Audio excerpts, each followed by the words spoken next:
Hello students. आज हम पढ़ेंगे पर्यावरण एवं पारिस्थितिकी, इन्वायरमेंट एंड इकोलॉजी। तो सबसे पहले इंट्रोडक्शन। पृथ्वी पर पाए जाने वाले सभी जीव जंतु एवं पादप प्राय समान नहीं होते, वरन आवास स्थल एवं पर्यावरण के अनुसार इनमें भिन्नता पाई जाती है। वस्तुतः किसी स्थान के जीवों या वनस्पतियों के प्रकार के निर्धारण में वहाँ का पर्यावरण महत्वपूर्ण होता है। इसी प्रकार उस स्थान के पर्यावरण के निर्धारण में वहाँ उपस्थित जीवों जंतु एवं पादप की महत्वपूर्ण भूमिका होती है। इस प्रकार प्रकृति के दो प्रमुख घटक पर्यावरण एवं जीव अन्योन्याश्रित, परस्पर अभिक्रियाशील एवं परस्पर संबंधित होते हैं। जीवों तथा उनके पर्यावरण के पारस्परिक संबंधों के अध्ययन को पारिस्थितिकी कहते हैं। विज्ञान की इस शाखा के अंतर्गत जीवों के मध्य तथा पर्यावरण एवं जीवों के मध्य होने वाली अन्योन्य क्रियाओं का अध्ययन किया जाता है। पर्यावरण एवं पारिस्थितिकी संकल्पना, concept of environment and ecology. शरीर के बाहर पदार्थों और शक्तियों का वह समूह जो प्राणी के लिए इस सीमा तक महत्वपूर्ण हो कि उसके अस्तित्व को प्रभावित करे, पर्यावरण कहलाता है। विज्ञान की वह शाखा जिसमें एक ही प्रकार के अथवा विभिन्न प्रकार के जीवधारियों के आपसी संबंधों तथा पर्यावरण के साथ उनके संबंधों का अध्ययन किया जाता है, पारिस्थितिकी कहलाती है। पारिस्थितिकी संकल्पना, कंसेप्ट ऑफ इकोलॉजी। पारिस्थितिकी शब्द की उत्पत्ति यूनानी भाषा के शब्द लोगोस तथा ग्रीक शब्द आइकोस के समावेश से हुई है। आइकोस से तात्पर्य आवास स्थान या ग्रह से है तथा लोगोस का अर्थ अध्ययन है, अर्थात जीवों का उनके प्राकृतिक घर में अध्ययन। पारिस्थितिकी शब्द के मूल रचयिता के संबंध में कुछ मतभेद हैं। कुछ लोग इस शब्द की रचना का श्रेय जर्मन प्राणी वैज्ञानिक रीटर को देते हैं, जिन्होंने पर्यावरण एवं जीवों के पारस्परिक संबंध के लिए जर्मन शब्द आइकोलॉजी का प्रयोग किया। लेकिन अधिकांश वैज्ञानिकों का मत है कि जर्मन जीव विज्ञानी ई वीकल ने सर्वप्रथम इस शब्द का प्रयोग किया एवं 1869 में इसकी व्याख्या की। हीकल के अनुसार पारिस्थितिकी प्रकृति की अर्थव्यवस्था से संबंधित ज्ञान है, अर्थात यह सजीवों के कार्बनिक एवं अकार्बनिक पर्यावरण के साथ संपूर्ण संबंधों का अध्ययन है। इसके अंतर्गत प्राणियों के उन अन्य सभी प्राणियों और वनस्पतियों के साथ जो कि उनके संपर्क में प्रत्यक्ष या परोक्ष रूप से आते हैं, मैत्रीपूर्ण या शत्रुतापूर्ण संबंधों का समावेश होता है। समय समय पर वैज्ञानिकों ने पारिस्थितिकी को विभिन्न प्रकार से परिभाषित किया है। एल्टन ने पारिस्थितिकी को प्राणियों का सामाजिक व अर्थव्यवस्था से संबंधित विज्ञान, सभ्यता प्रकृति विज्ञान बताया है। टेलर के अनुसार पारिस्थितिकी समस्त जीवों के समस्त पर्यावरण के साथ समस्त संबंधों के अध्ययन का विज्ञान है। बिलिंग्स के अनुसार वनस्पतियों तथा प्राणियों के उनके पर्यावरण के साथ संबंधों को समझने का प्रयास ही पारिस्थितिकी है। ओडम के अनुसार पारिस्थितिकी तंत्र की संरचना व कार्य के अध्ययन को पारिस्थितिकी कहते हैं। सरल शब्दों में प्रकृति, संरचना एवं कार्यप्रणाली के अध्ययन को पारिस्थितिकी कहते हैं। उन्होंने इसे मनुष्य एवं पर्यावरण की संपूर्णता का विज्ञान भी कहा। उन्होंने मतलब ओडम ने। फिलिप्सन ने पारिस्थितिकी को इस प्रकार परिभाषित किया है: विज्ञान की वह शाखा जिसके अंतर्गत जीवों, उनके चारों ओर के पर्यावरण तथा उसमें पाए जाने वाले अन्य सभी जीवों के बीच पारस्परिक संबंधों का अध्ययन करते हैं। पर्यावरण की संकल्पना, कंसेप्ट ऑफ इन्वायरमेंट। पर्यावरण से तात्पर्य परिवेश या आसपास से है। प्रकृति में जो कुछ भी हम आसपास परिलक्षित होता है, जैसे प्रकाश, वायु, जल, मृदा, पादप, जंतु आदि सभी सम्मिलित रूप से पर्यावरण की रचना करते हैं। अर्थात पर्यावरण भौतिक परिस्थितियों जैसे प्रकाश, जल, मृदा, वायु आदि एवं जैविक परिस्थितियों जैसे पादप, जंतु आदि का सम्मिश्रण है जो जीवों को घेरे रहता है। किसी भी जीव के पर्यावरण में वे सभी भौतिक एवं जैविक परिस्थितियां सम्मिलित होती हैं जो उनकी जीवन क्रियाओं को प्रत्यक्ष या परोक्ष रूप से प्रभावित करती हैं। पर्यावरण को जीवमंडल भी कहते हैं, जो जलमंडल, स्थलमंडल तथा वायुमंडल के जीवन युक्त भाग का योग होता है। पर्यावरण की संकल्पना के निकट संबंधित आवास की संकल्पना है।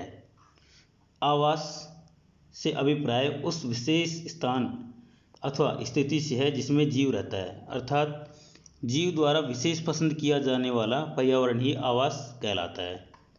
क्लीमेंट्स एवं सेल्फोर्ड के अनुसार आवास यथार्थ में भौतिक तथा रासायनिक परिस्थितियों, स्थान, आद्य स्तर एवं जलवायु का एक विशिष्ट समुच्चय है जो कि एक जाति समूह या वृहद समुदाय के परिवेश का निर्माण करता है। पर्यावरण की तुलना में आवास अधिक सीमित व सुनिश्चित हो जाता है। पर्यावरण दिक् व काल की विमाओं से युक्त, ऊर्जा द्वारा संचालित तथा समय के साथ परिवर्तनशील होता है। पर्यावरण के घटक, कंपोनेंट्स ऑफ एनवायरनमेंट। पर्यावरण अनेक कारकों का सम्मिश्रण है। कोई भी बाह्य बल, पारिस्थितिकी या पदार्थ जो किसी जीव को घेरे हुए हो, अर्थात उनके जीवन को किसी न किसी रूप से प्रभावित करता हो, कारक कहलाता है। उसके अनुसार पर्यावरण परिवर्ती कारकों का जटिल समूह है जिसमें पादप, मृदा, पानी, परिस्थितियां, तापमान, प्रकाश, बल, हवा, गुरुत्व, जीव, पादप एवं जंतु तथा समय निहित है। पर्यावरण के विभिन्न घटकों को दो मुख्य भागों में विभाजित किया जा सकता है, जैविक घटक तथा अजैविक घटक। जैविक घटक में सभी जीवित एवं अजैविक घटक में मृदा, जल, वायु, तापक्रम आदि सम्मिलित किए जाते हैं। Classification of components of environment. तो हम पढ़ेंगे यहाँ पर प्राकृतिक पर्यावरण के भौतिक एवं जैविक घटकों को। तो यहाँ पर आपको चित्र दिखाई दे रहा है। इस चित्र में जैविक घटकों को दो भागों में बांटा गया है, जलवायु और भूमि में। जलवायु को चार भागों में बांटा गया है, जल, वायु, सौर ऊर्जा और तापक्रम। भूमियों को बांटा गया है, मृदा, पीएच, खनिज, गुरुत्व और स्थलाकृति। जैविक घटकों को दो भागों में बांटा गया है, उत्पादक या स्वयंपोषी और दूसरा है उपभोक्ता या विषमपोषी। उसके अलावा एक और घटक होता है जिसको बोलते हैं अपघटक जीव, डिकम्पोजर। तो उत्पादक के दो भाग होते हैं, प्रकाश संश्लेषी जीव और रसायन संश्लेषी जीव। और उपभोक्ता या विषमपोषी होते हैं शाकाहारी, मांसाहारी, सर्वहारी और मृतपोषी। और अपघटक होते हैं डिकम्पोजर। स्थान व समय पर्यावरण के घटक नहीं बल्कि विमाएँ हैं। पर्यावरण के विभिन्न घटक दैनिक व वार्षिक चक्र में भ्रमण करते हैं, जैसे प्रकाश का दैनिक चक्र, वर्षा का वार्षिक चक्र। परंतु कुछ घटकों में अचक्रीय परिवर्तन भी होता है, जैसे मृदा का अपर्दन। पारिस्थितिकी तंत्र, इकोसिस्टम। यह पारिस्थितिकी की नवीनतम शाखा है। प्रकृति में न केवल जैविक घटक बल्कि अजैविक घटक भी आपस में एक दूसरे के साथ क्रिया करते रहते हैं। क्रियारत जैविक और अजैविक घटक एक दूसरे के साथ क्रिया करते हुए तंत्र का निर्माण करते हैं, जिसे पारिस्थितिकी तंत्र कहते हैं।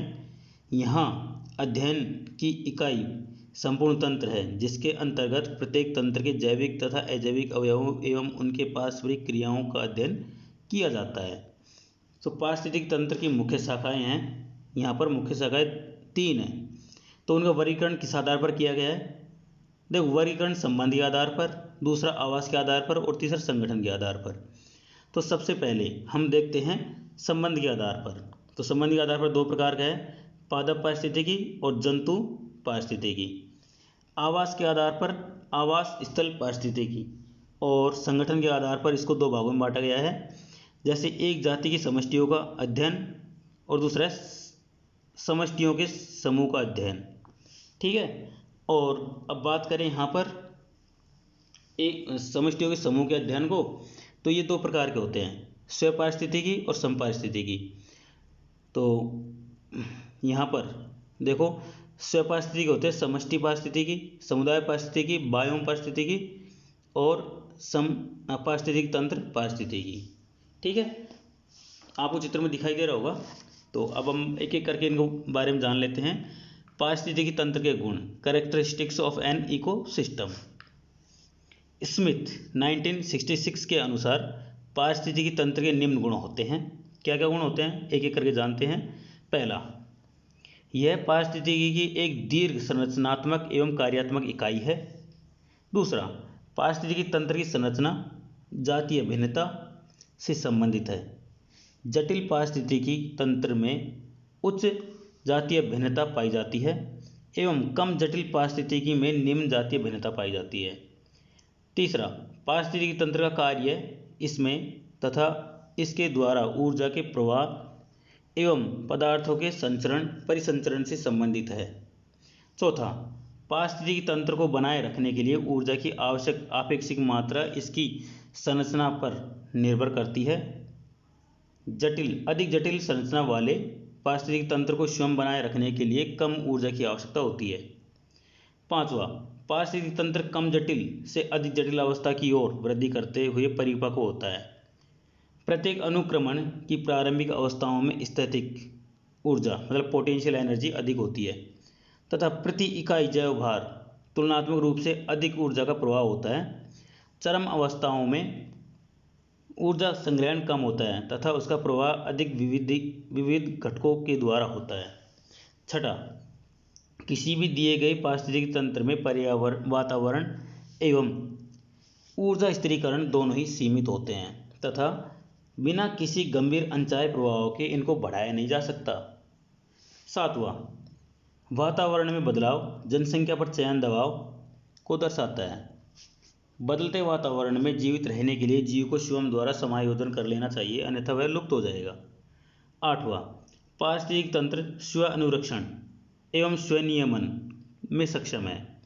इसमें परिवर्तन के प्रति प्रतिरोध करने एवं संतुलित अवस्था में रहने की प्रवृत्ति पाई जाती है। इस प्रवृत्ति को समस्थितावस्था की प्रवृत्ति कहते हैं।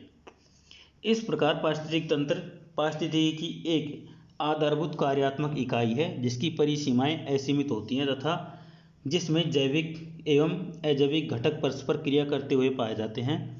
अतः पारिस्थितिकी तंत्र पारिस्थितिकी एकता के उच्चतम स्तर को प्रदर्शित करता है जो ऊर्जा पर आधारित है। यह कार्यात्मक इकाई ऊर्जा के परिवर्तन संग्रहण एवं परिसंचरण में सक्षम है। अब हम पढ़ेंगे टाइप्स ऑफ इकोसिस्टम, पारिस्थितिकी तंत्र के प्रकार। प्रकृति में विभिन्न प्रकार की इकाई पारिस्थितिकी तंत्र मिलकर एक वृहद पारिस्थितिकी तंत्र का निर्माण करते हैं जिसे जीवमंडल कहते हैं। जीवमंडल में पाए जाने वाले सभी प्रकार के पारिस्थितिकी तंत्रों को कृत्रिम रूप से निम्न प्रकार से वर्गीकृत किया गया है। सबसे पहले प्राकृतिक पारिस्थितिकी तंत्र नेचुरल इकोसिस्टम। दूसरा है कृत्रिम या मानव निर्मित पारिस्थितिकी तंत्र आर्टिफिशियल और मैनमेड इकोसिस्टम। तो सबसे पहले प्राकृतिक पारिस्थितिकी तंत्र नेचुरल इकोसिस्टम। ये पारिस्थितिकी तंत्र मानव के अधिक हस्तक्षेप के बिना प्राकृतिक अवस्थाओं के अनुसार निर्मित होते हैं। प्राकृतिक पारिस्थितिकी तंत्र को आवास के आधार पर पुनः विभाजित किया जाता है। सबसे पहले स्थलीय पारिस्थितिकी तंत्र टेरेस्टेरियल इकोसिस्टम। स्थल पर पाए जाने वाले पारिस्थितिकी तंत्र जैसे वन पारिस्थितिकी तंत्र फॉरेस्ट इकोसिस्टम, घास स्थल पारिस्थितिकी तंत्र ग्रासलैंड इकोसिस्टम आदि को इसमें सम्मिलित किया जाता है। दूसरा है जलीय पारिस्थितिकी तंत्र एक्वेटिक इकोसिस्टम।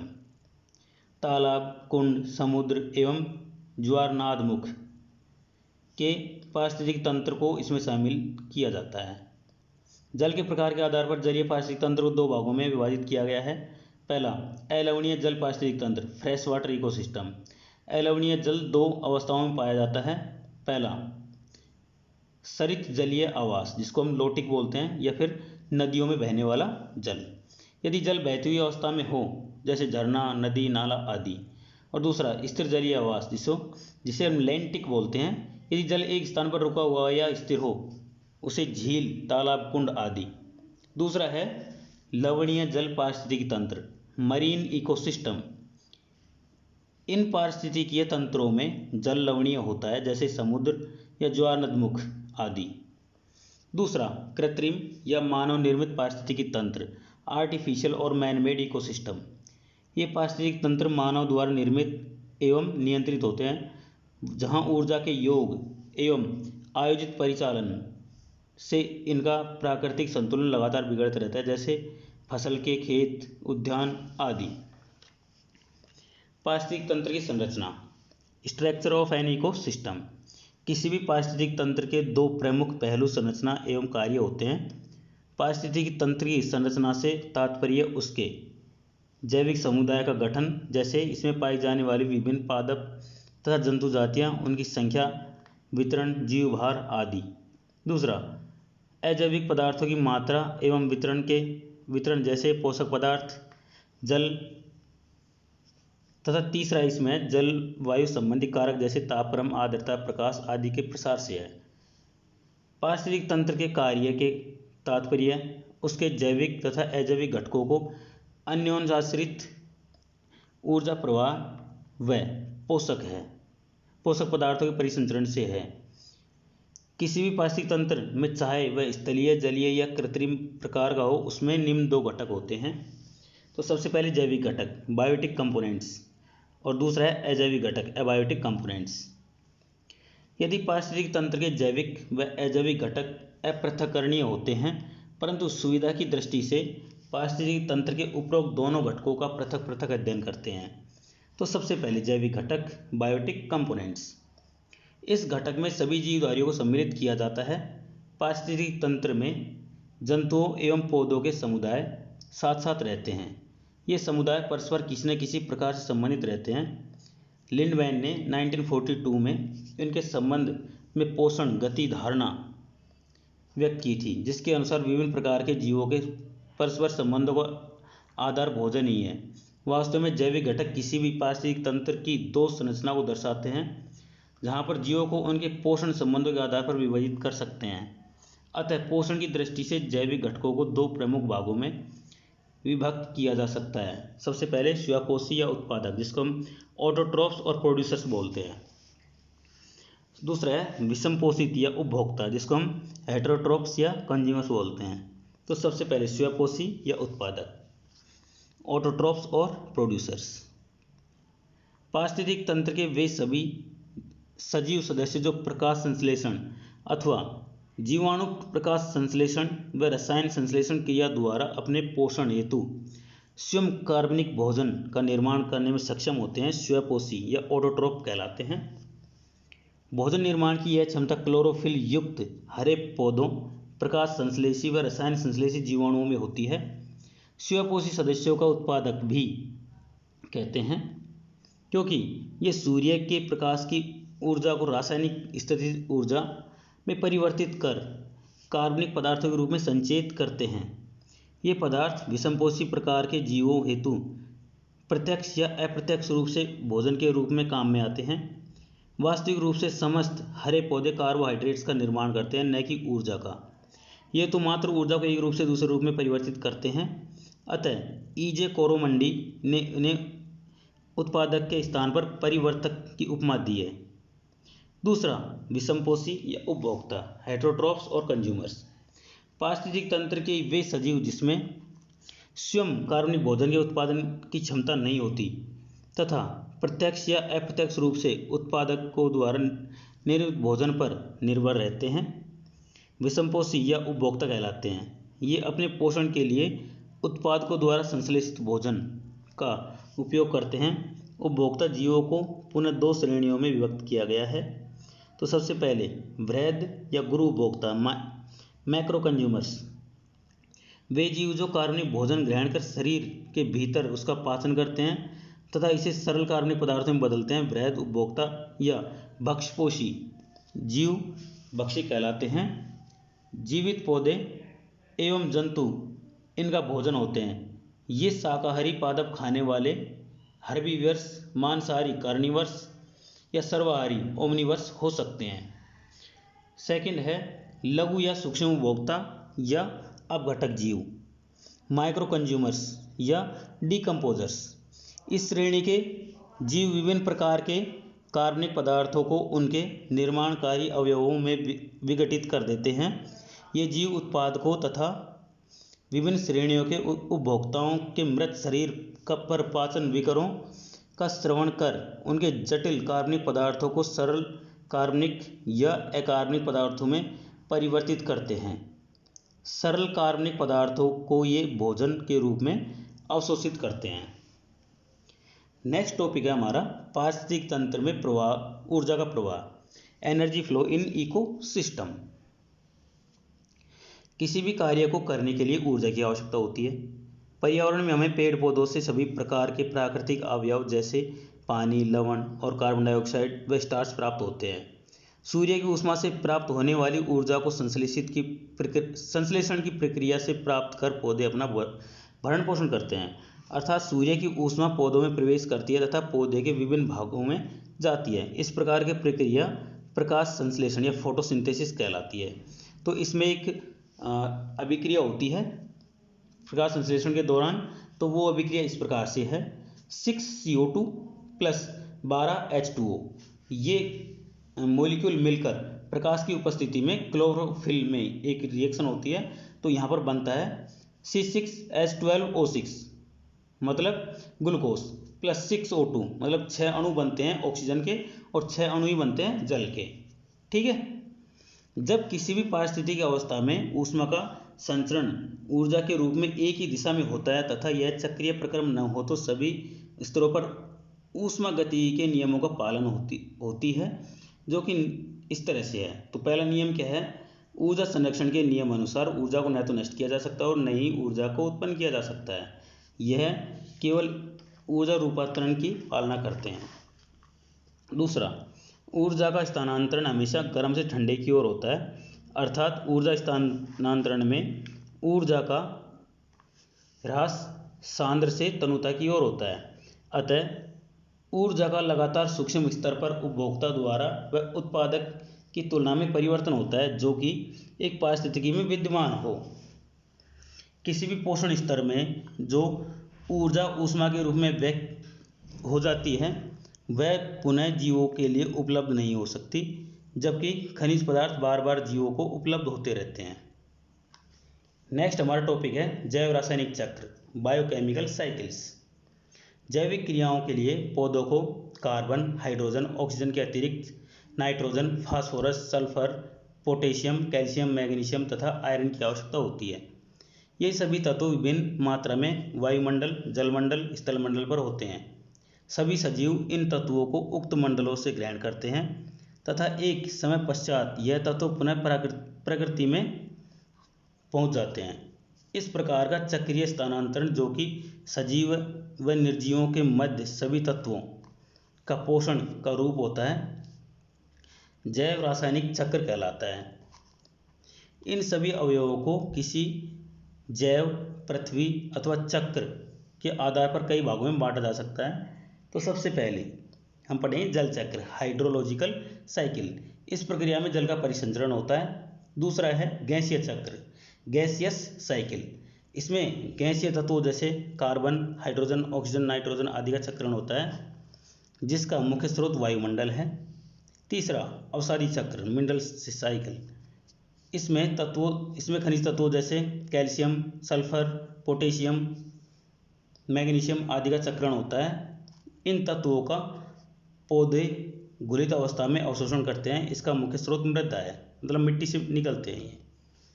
तो हम यहाँ पर सबसे पहले पढ़ने जा रहे हैं जल चक्र या जलीय चक्र, हाइड्रोलॉजिकल साइकिल। जल जीवों के अस्तित्व एवं जैव कार्यों के लिए सबसे महत्वपूर्ण पारिस्थितिकी कारक एवं द्रव्य है। यह पारिस्थितिकी तंत्र की संरचना एवं कार्य का निर्धारण करता है तथा काफ़ी हद तक पादभोग्य वातावरण का नियमन करता है। पारिस्थितिक तंत्र में दूसरे तत्वों का चक्रण भी जल पर निर्भर करता है, क्योंकि यह उनके अवशोषण के लिए विलायक माध्यम प्रदान करता है। यह प्रकाश संश्लेषण में कार्बन डाइऑक्साइड के अपचयन के लिए H+ आयन को प्रदान करता है। प्रोटोप्लाज्म, जो जीवन का आधार है, उसमें भी 85 से 95% तक जल होता है। जल चक्र का अधिकांश भाग वायुमंडल तथा भूतल के मध्य वर्षा एवं वाष्पन व वाष्पोत्सर्जन के माध्यम से संपन्न होता है। प्रतिवर्ष 4.46 जियोग्राम, 1 जियोग्राम होता है 10⁻20 ग्राम, जल वर्षा के रूप में पृथ्वी पर आता है। इसमें 3.47 मतलब 3.47 जियोग्राम महासागरों की सतह पर व लगभग 1 जियोग्राम पृथ्वी की सतह पर वर्षा के रूप में गिरता है। पृथ्वी पर गिरने वाले जल में से 0.2 जियोग्राम बह जाता है तथा 0.6 जियोग्राम पुनः वाष्पित होकर वायुमंडल में चला जाता है। इस प्रकार जल की थोड़ी सी मात्रा लगभग 0.2 जियोग्राम ही पृथ्वी की सतह में संग्रहित होती है। कुल जल की मात्रा का लगभग 0.0004% भाग ही जल चक्रण में रहता है। पारिस्थितिकी तंत्र में उपस्थित पौधों की जड़ों द्वारा जल अवशोषित कर वाष्पोत्सर्जन के माध्यम से वायुमंडल में पहुंचता है तथा वर्षा के माध्यम से पुनः भूतल पर आ जाता है। पृथ्वी की सतह का लगभग 75% भाग जल से ढका हुआ है, जो झीलों, नदियों, समुद्रों एवं महासागरों के रूप में रहता है। ये पृथ्वी पर जल के मुख्य स्रोत हैं। इनमें जल वाष्प में परिवर्तित होकर वायुमंडल में चला जाता है, जहाँ ठंडे होने पर संघनित होकर वर्षा ओलावृष्टि के रूप में पुनः पृथ्वी पर आ जाता है। पृथ्वी पर जल का कुछ भाग पृथ्वी द्वारा शोषित कर लिया जाता है तथा बहुत ही अल्प मात्रा में वनस्पतियों द्वारा ग्रहण किया जाता है, जो वाष्पोत्सर्जन प्रक्रिया के फलस्वरूप वायुमंडल में चला जाता है। शेष जल फिर से नदियों, नालों के द्वारा झीलों एवं समुद्रों में पहुंच जाता है। जंतुओं द्वारा लिया गया जल भी उनके शरीर से निकले पसीने तथा मलमूत्र के रूप में फिर से वायुमंडल में पहुंच जाता है। इस प्रकार जल का परिसंचरण पृथ्वी से वायुमंडल तथा वायुमंडल से पुनः पृथ्वी पर निरंतर होता रहता है। सेकंड है हमारा कार्बन चक्र, कार्बन साइकिल। कार्बन चक्र में कार्बन एवं कार्बनिक यौगिकों द्वारा सम्मिलित किया जाता है, जिनका वातावरण के जीवित तथा अजीवित अवयवों के बीच चक्रीय रूप से परिवर्तन होता है। जीवित प्राणियों, लिविंग ऑर्गेनिज्म के लिए कार्बन एक महत्वपूर्ण तत्व है। हरे पेड़ पौधे कार्बन को कार्बन डाइऑक्साइड गैस के रूप में ग्रहण कर प्रकाश संश्लेषण की प्रक्रिया द्वारा ग्रहण करते हैं। हरे पेड़ पौधों में कार्बन डाइऑक्साइड गैस भोजन श्रृंखला के माध्यम से विभिन्न पोषण स्तरों में पहुंचती है। श्वसन प्रक्रियाओं में इन कार्बनिक यौगिकों के पुनः टूटने से तथा पौधे की मृत्यु, उनके सड़ने, गलने तथा जलाने से कार्बन डाइऑक्साइड गैस पुनः वायुमंडल में पहुंच जाती है तथा एक बार फिर प्रकाश संश्लेषण के लिए उपलब्ध हो जाती है। कार्बन डाइऑक्साइड गैस की सांद्रता वायुमंडल में सदैव एक गतिज संतुलन, डायनेमिक बैलेंस में रहती है। प्राणियों की मृत्यु के पश्चात उनके शरीर में उपस्थित कार्बन विभिन्न प्रकार के जीवाणुओं और फंगस द्वारा विघटित होकर पुनः वातावरण में पहुंच जाती है। इस प्रकार कार्बन डाइऑक्साइड के रूप में हरे पेड़ पौधों के विभिन्न पोषण स्तर से होते हुए पुनः वायुमंडल में पहुंच जाती है। नेक्स्ट है ऑक्सीजन चक्र, ऑक्सीजन साइकिल। ऑक्सीजन सजीवों व पौधों के श्वसन के लिए आवश्यक होती है। सभी जीवित प्राणी वायुमंडलीय ऑक्सीजन को श्वसन के रूप में प्रयुक्त करते हैं। हरे पौधे प्रकाश संश्लेषण प्रक्रिया द्वारा वायुमंडल में ऑक्सीजन मुक्त करते हैं। प्रकाश संश्लेषण के दौरान हरे पौधे कार्बन डाइऑक्साइड व जल लेते हैं तथा आणविक ऑक्सीजन व कार्बोहाइड्रेट्स को उत्पाद के रूप में मुक्त करते हैं। इस प्रकार चक्रीय प्रक्रम जिसमें वायुमंडल से ऑक्सीजन का अवशोषण तथा वायुमंडल से ऑक्सीजन को मुक्त किया जाता है, ऑक्सीजन चक्र कहलाता है। प्रकाश संश्लेषण की प्रक्रिया में जो रिएक्शन होती है वो आपके सामने है। 6 कार्बन डाइऑक्साइड गैस के अणु और 6 जल के अणु मिलकर क्लोरोफिल की उपस्थिति, सूर्य प्रकाश की उपस्थिति में क्लोरोफिल के अंदर ये रिएक्शन होती है। इसमें बनता है ग्लूकोज और 6 अणु बनते हैं ऑक्सीजन के। अब ऑक्सीजन की खपत श्वसन को निम्न प्रकार से प्रदर्शित करती है। मतलब जब हम सांस लेते हैं तो यहाँ पर ऑक्सीजन की किस प्रकार से रिएक्शन होती है, तो देखिए यहाँ पर हमारे शरीर के अंदर पहले से ग्लूकोज मौजूद होता है। ग्लूकोज का एक अणु और 6 अणु होते हैं ऑक्सीजन के, ये मिलकर 6 अणु छोड़ते हैं कार्बन डाइऑक्साइड गैस के और 6 अणु छोड़ते हैं जल के।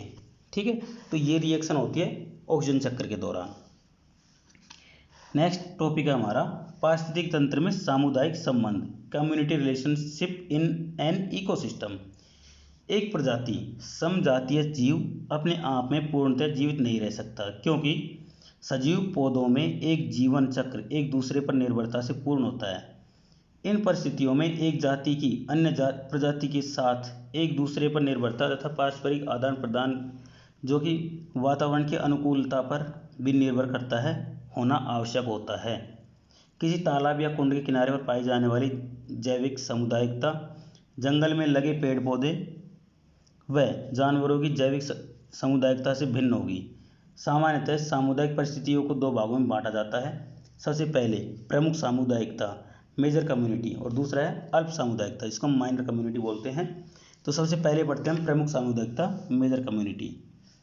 प्रमुख सामुदायिकता का अभिप्राय उस पद्धति से है जिसमें स्वयं के आधार पर विकास हो व अन्य किसी भी सामुदायिकता पर निर्भर नहीं करती हो, साथ ही साथ जिसमें कई अल्प सामुदायिकताएं विकसित हो। प्रमुख सामुदायिकता के उदाहरण हैं जैसे नदी का किनारा, जंगल, रेगिस्तान तथा मैदानी क्षेत्र। प्रत्येक प्रमुख सामुदायिकता में कई अल्प सामुदायिकताएं पाई जाती हैं।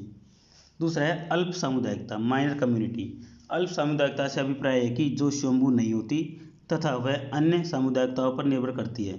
उदाहरण के तौर पर जंगल एक प्रमुख सामुदायिकता है, तो उसके अंतर्गत आने वाली अल्प सामुदायिकताएं पेड़ पौधों की सामुदायिकता, जंगल में पाए जाने वाले पेड़ पौधे या वनस्पतियों का प्रकार, जंगल में पाए जाने वाले जानवरों तथा सूक्ष्म जीवों सामुदायिकता या बैक्टीरिया प्रजाति आदि। नेक्स्ट है सामुदायिक परिस्थितियों के अभिलक्षण कैरेक्टरिस्टिक्स ऑफ इकोलॉजी कम्युनिटी। प्रत्येक सामुदायिक परिस्थिति के निम्नलिखित अभिलक्षण होते हैं। सबसे पहले संरचना स्ट्रक्चर। किसी भी सामुदायिक संरचना को समझने हेतु उसके घनत्व, आवृत्ति एवं पाए जाने वाली प्रजाति के विवरण की आवश्यकता होती है। बी प्रभाविक या डोमिनेंस। सामान्यतः एक समुदाय में एक या एक से अधिक प्रजाति विद्यमान रहती है, परंतु इनमें जो प्रजाति प्रभावी होती है उसी प्रजाति के आधार पर ही उस समुदाय का नामकरण हो जाता है। ऐसी प्रजाति प्रभाविक प्रजातियां कहलाती हैं। सी विविधता वैरायटी। एक ही समुदाय में विविधता होती है, उसमें पाए जाने वाली प्रजातियों के आकार, संरचना व प्रकार भिन्न भिन्न होते हैं, जिनका एक दूसरे से कोई संबंध नहीं होता, परंतु सभी एक ही जलवायु वातावरण में विकसित होते हैं। डी आवृत्तिता रिपीटेबिलिटी। इसके अंतर्गत सभी प्रकार के जीवन चक्र, श्वसन, विकास, उत्पादन आदि आते हैं, जो कि विभिन्न मौसमों के आधार पर प्रभावी समुदाय में विद्यमान रहता है।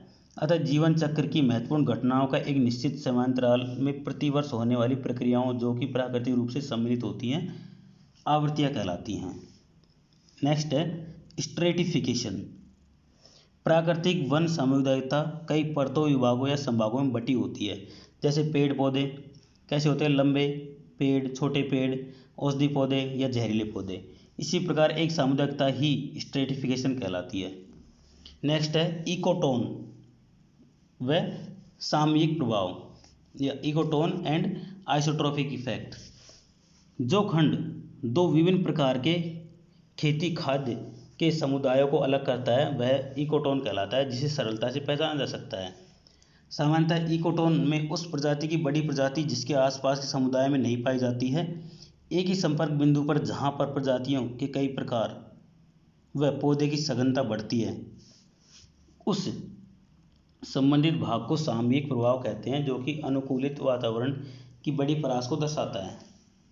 नेक्स्ट पॉइंट है इकोलॉजिकल नीच। किसी भी पारिस्थितिकी में उसमें रहने वाले जीव जंतु व पौधों का एक पारिभाषिक कार्य होता है। इस प्रकार के पारिभाषिक कार्य जिसमें कि जीव उस पारिस्थितिकी में विशिष्ट भूमिका निभाता है, पारिस्थितिकी नीच कहलाता है। जैसे कि एक जानवर के खाने पीने, टहलने व किस दूरी तक वह भ्रमण करता है, उसकी पारिस्थितिकी उससे संबंधित होती है। या दूसरे शब्दों में, जिससे एक जाति का प्रभाव एक सामुदायिक परिस्थिति से दूसरे प्रजाति पर होता है। नेक्स्ट पॉइंट है पारिस्थितिकी उत्तरोत्तर इकोलॉजिकल चेंज। कोई भी समुदाय स्थिर नहीं होकर समय के साथ परिभाषित रूप से परिवर्तित होता है तथा इस प्रकार जीव जंतुओं, पेड़ पौधों में पाए जाने वाले अंतर व उत्तरोत्तर विकास को एक परिभाषित क्षेत्र के लिए उसकी उत्तरोत्तर पारिस्थितिकी कहते हैं। नेक्स्ट है सामुदायिक उत्पादकता कम्युनिटी प्रोडक्टिविटी। किसी भी समुदाय द्वारा परिस्थितिकी में ऊर्जा का आदान प्रदान एक निश्चित समयांतराल व परिभाषित क्षेत्र के लिए होता है। उसे उस समुदाय की उत्पादकता कहते हैं। जे, जैविक स्थिरता, बायोलॉजिकल स्टेबिलिटी। किसी भी पारिस्थितिकी में क्षमता होती है कि वह किसी जैविक समुदाय की पुनर्भरण शीघ्रता से कर साम्यावस्था की स्थिति को बनाए रख सकती है, चाहे किसी भी तरह का उतार चढ़ाव प्रजाति में हुआ हो। किसी भी सामुदायिक पारिस्थितिकी में जैविक स्थिरता उसमें विद्यमान प्रजातियों के समानुपाती होती है तथा उनकी विविधता पर भी निर्भर करती है।